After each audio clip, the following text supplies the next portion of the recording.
సాహితీ ప్రియులకు నమస్సుమాంజలి. కాశీ మజిలీ కథలకు స్వాగతం. మధిర సుబ్బన్న దీక్షితులు రచించిన కాశీ మజిలీ కథలు 3వ భాగం, 1వ మజిలీ.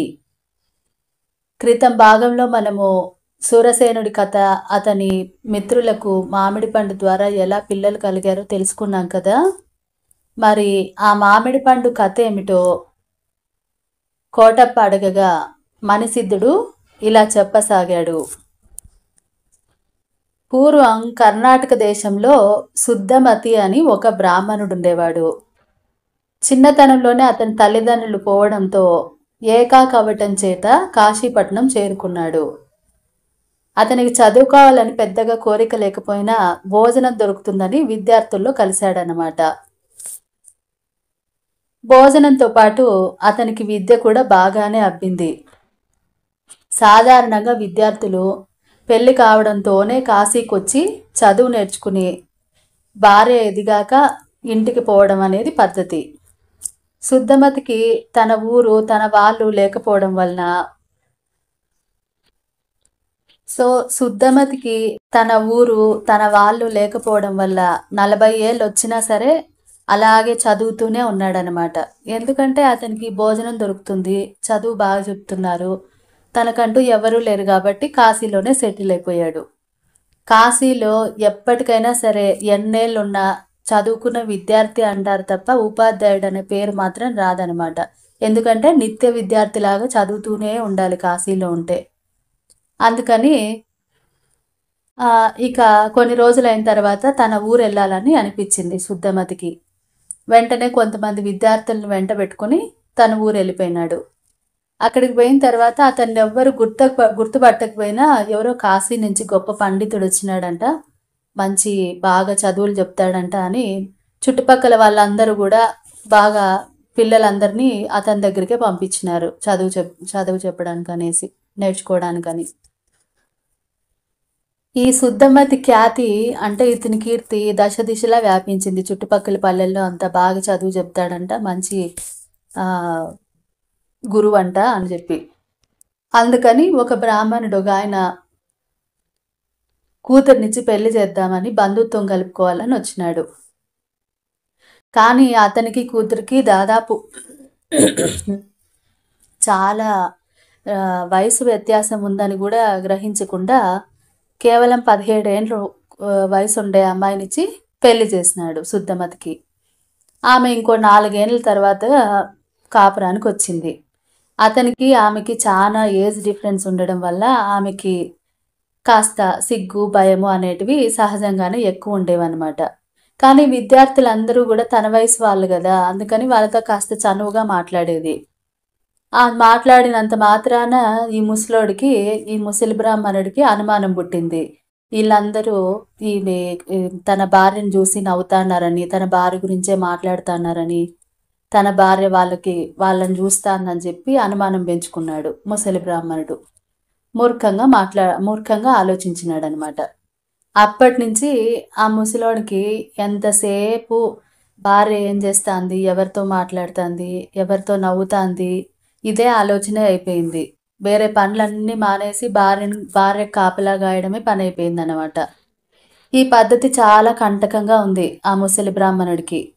వీధుల్లో ఎవరన్నా ఏమన్నా అనుకుంటున్నారా, ఏమన్నా మాట్లాడుకుంటున్నారా తన భార్య గురించేనేమో అని చాలా అనుమానం. అనవసరంగా కాశీలో ఉండక ఊరికనే ఈ ఊరు వచ్చినట్టు ఉండక వయసులో చాలా చిన్నదైన అమ్మాయిని పెళ్లి చేసుకున్నాను, నా కర్మ. బృహస్పతి అంతటి గురువుకే కలంకం వచ్చింది ఆడపిల్లల వల్ల. అనవసరంగా నేను పెళ్ళాడి ఇట్లాంటి పని చేసుకున్నాను అని చెప్పి చాలా బాధపడిపోతా ఉండేవాడు అనమాట. ఆయనకి ఏమని భయం పట్టుకుందంటే భార్య వ్యభిచారిణి, దీనివల్ల తనకి కూడా అపఖ్యాతి వస్తుంది, ఎట్లాంటి పాపం తగులుతుందో, ఎట్లాంటి నరకంలో పడతాను అని చెప్పి బెంగ పట్టుకుంది. అందుకని ఏం చేసినాడు, ఇంట్లో ఉండే నీతి శాస్త్రాలన్నీ తిరిగేసినాడు. భార్య వ్యభిచారిణి అయితే ఎట్లాంటి శిక్ష పడుతుంది, దాని నుంచి అపఖ్యాతి కలగకుండా దాని నుంచి బయటపడే మార్గం ఏంది అని చెప్పి నీతి శాస్త్రాలన్నీ తిరిగేసినాడు అనమాట. ఆ బుక్కుల్లో చూస్తే ఏముందంటే భార్య వ్యభిచారిణి అయితే తెలిసినా తెలియనట్టుగా ఉండడం ఒక పద్ధతి. లేదంటే ఉండలేకపోతే ఇడిచిపెట్టి దేశాంతరం పోయేది ఇంకో పద్ధతి. అది కూడా ఇష్టం లేకపోతే చావడం మేలని చచ్చిపోవడం మూడో పద్ధతి. ఇట్లాగా 3 పద్ధతులు రాసినారనమాట. అవన్నీ చూసి ఇవన్నీ కాదు కానీ దేశాంతరం పోతే బాగుంటుంది, ఈ భార్యను వదిలేసి పీడబోతుంది అని అనుకున్నాడు. మళ్ళీ కొంతసేపటికి అది కూడా డౌట్ వచ్చింది. దేశాంతరం పోవాలంటే భార్యను తీసుకొని పోవాలా వదిలేసి పోవాలా అని చెప్పి కొంతసేపు తర్కించుకున్నాడు. ఆయన ఎక్కడికి పోయినా భార్య బుద్ధి మారలేదనుకో అప్పుడు ఎక్కడికి పోయినా అపఖ్యాతే కదా. అలాంటప్పుడు ఇంక దేశాంతరం పోయి మాత్రం ఉపయోగం ఏముంటుంది కాబట్టి భార్యను వదిలేసి గుట్టు చప్పుడు కాకుండా మట్సంగి వెళ్ళిపోదాం, ఏదో ఏ అర్ధరాత్రో అపరాత్రో అని ప్లాన్ వేసుకున్నాడు. సరే అని చెప్పి ఏం చేసినాడు, ఒక దర్భాసనము, కొన్ని గ్రంథాలు, దేవతని పూజించేటువంటి సామాన్లన్నీ మూటగట్టుకొని రహస్యంగా అర్ధరాత్రి పూటలేసి ఇల్లు వదిలి అడవి మార్గాన పోతా ఉన్నాడు. కొన్ని రోజులుగా ఈ గురువు మనసులో ఏదో చింత ఉందని ఏందేందో ఆలోచిస్తున్నాడని శిష్యులందరూ కనిపెట్టినారనమాట. గురువు ఎక్కడికో పోయేదానికి సిద్ధమవుతా అన్నాడు, మనం కూడా గురువుతో పాటే పోవాలని చెప్పి ఆ శిష్యులందరూ మూటా ముల్లే సర్దుకొని రెడీగా ఉన్నారు.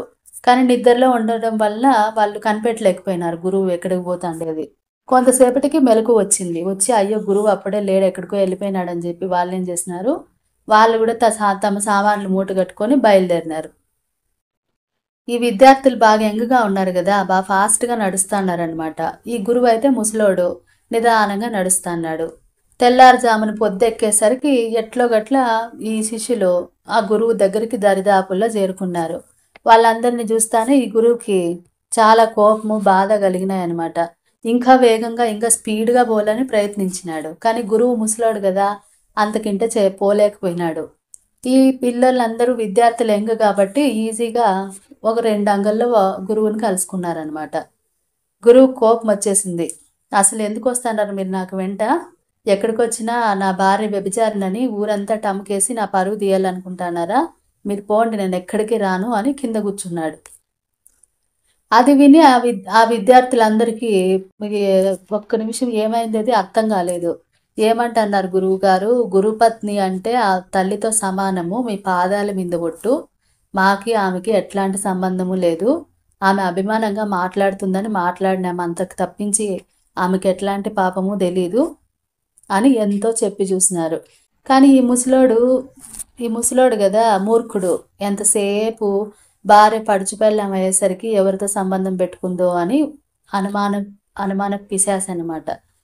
అందుకే ముసలోళ్ళకి పడుచు పెళ్ళాన్ని ఇవ్వకూడదని చెప్పి పెద్దోళ్ళ శాస్త్రం.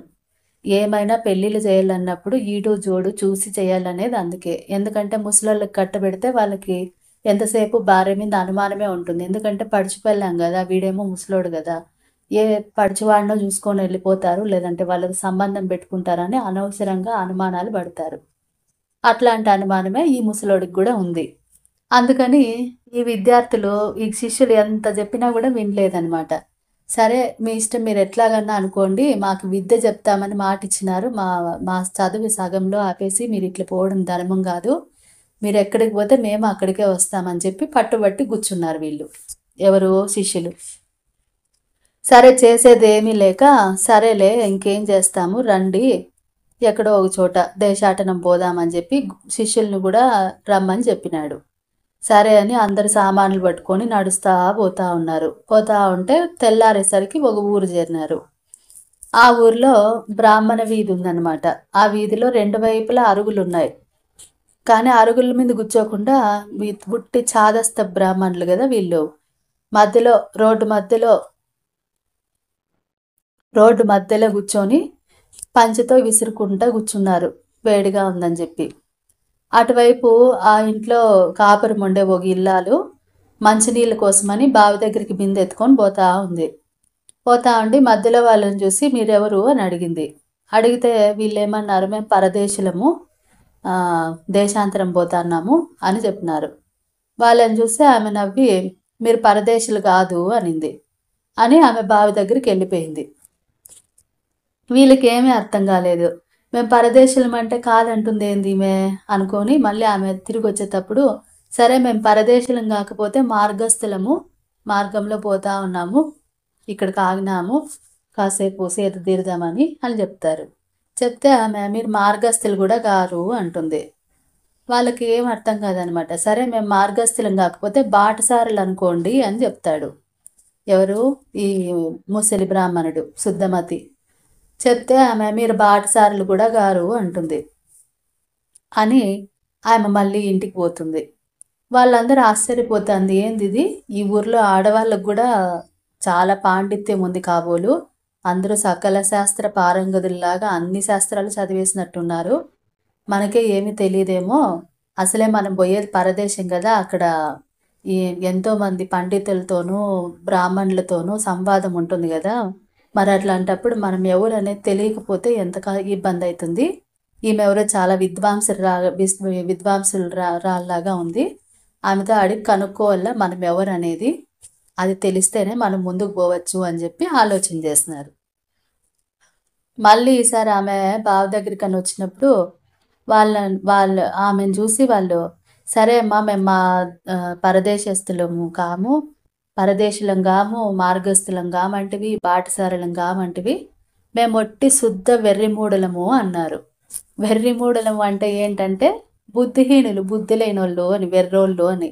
దానికి ఆమె నవ్వి కాదు అంది. అది ఇంకా అసలుకి వాళ్ళకి పిచ్చెక్కిపోయింది. ఏంది ఇది, ఏమన్నా కూడా కాదంటుంది, ఏంది అసలు మేము ఎవరేమో చెప్పమ్మా, సంతోషిస్తాము, నువ్వు చాలా విద్వాంసురాల్లాగున్నావు అని చెప్పి అడుగుతారు.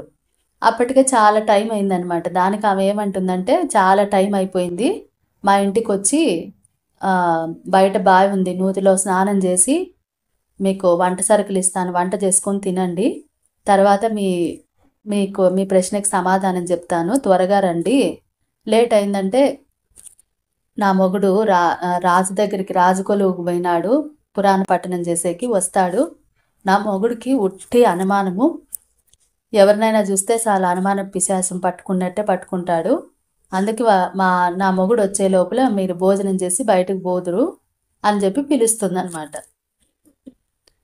సరే ఎట్లాగో వేలైంది కదా అని ఆ బ్రాహ్మణులందరూ వాళ్ళ ఇంటికి పోయినారు. పోయి నూతి దగ్గర, అదే బావి దగ్గర స్నానం చేసినారు. ఇంక దేవతార్చన చేస్తూ ఉన్నారనమాట. వీళ్ళు కూడా ఒట్టి చాదస్తం మనుషులు అనమాట, ఈ ముసలి బ్రాహ్మణుడు వీళ్ళు, తెలుసు కదా. అందుకని ఆ దేవతార్చన చేస్తా అంటేనే 12 అయిపోయింది.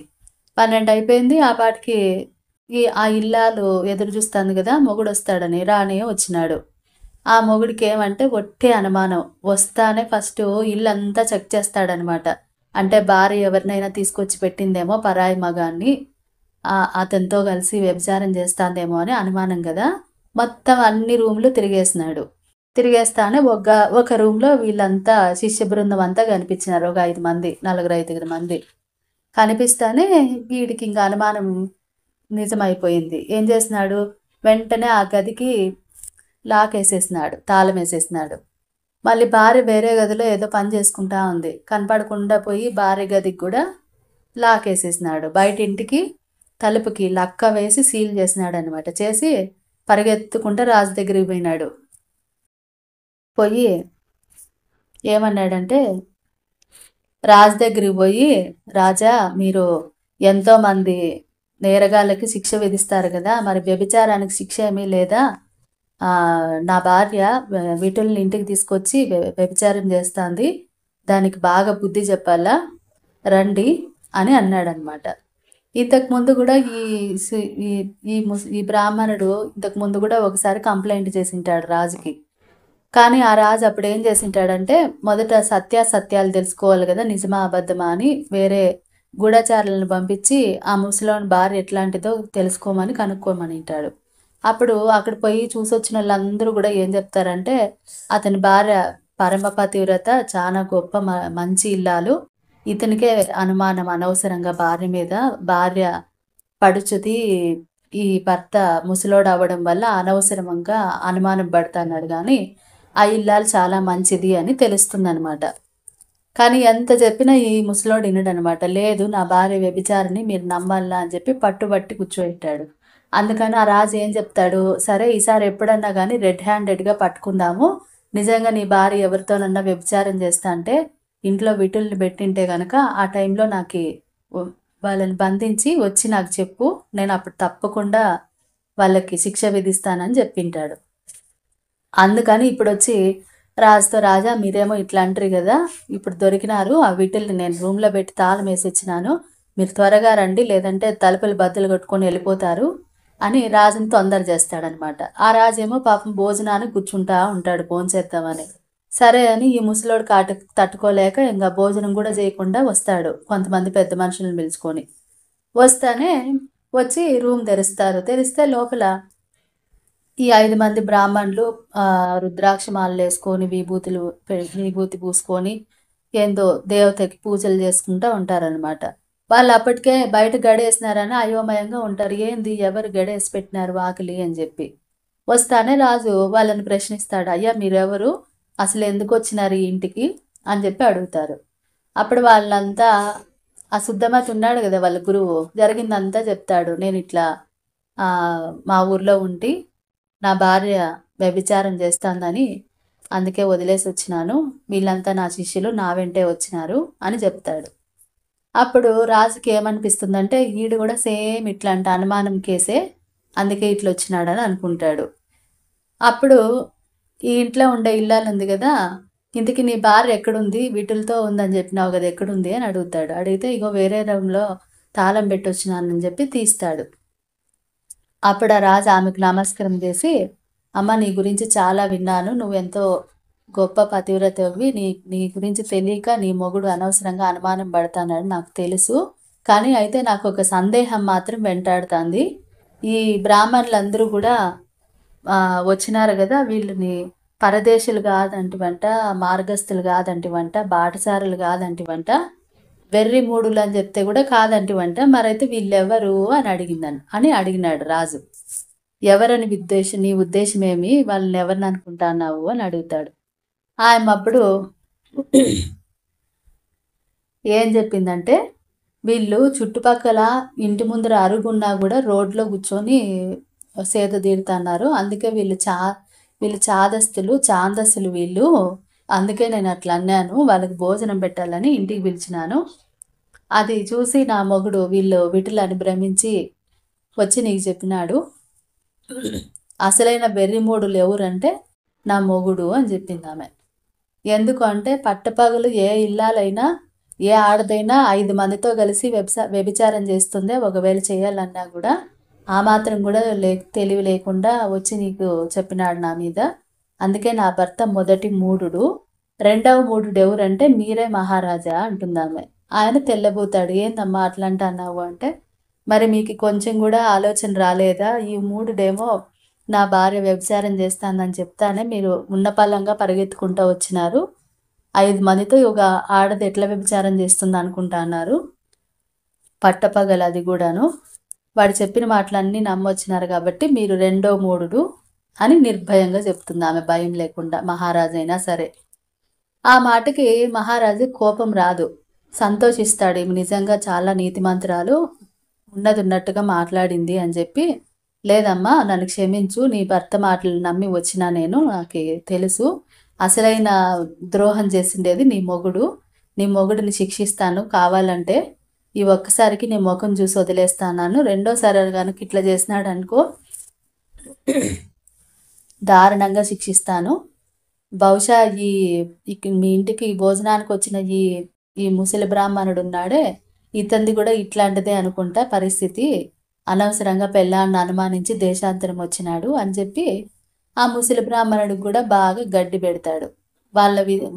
అతని శిష్యులు ఉంటారు కదా, అతని వెంట వచ్చిన వాళ్ళు కూడా చాలా చెప్తారు, ఆమె చాలా మంచిది, మాకు తల్లితో సమానము, ఈయన అనవసరంగా అనుమానించి వచ్చేసినాడు అని చెప్పి. అప్పుడు మహారాజు ఏమంటాడంటే, నువ్వు ఇంత చదువుకున్నావు, ఇన్ని శాస్త్రాలు చదివినావు, అయినా కూడా ఎందుకు శుద్ధ దండగా, అందుకే ముసలోళ్ళకి పిల్ల నీయకూడదని చెప్పేది, నీకు అసలు బుద్ధే లేదు, ఇప్పటికైనా నువ్వు బుద్ధి తెచ్చుకున్నావా లేకపోతే నీకు శిక్ష విధించాలా అని చెప్పి బెదిరిస్తాడు మహారాజు.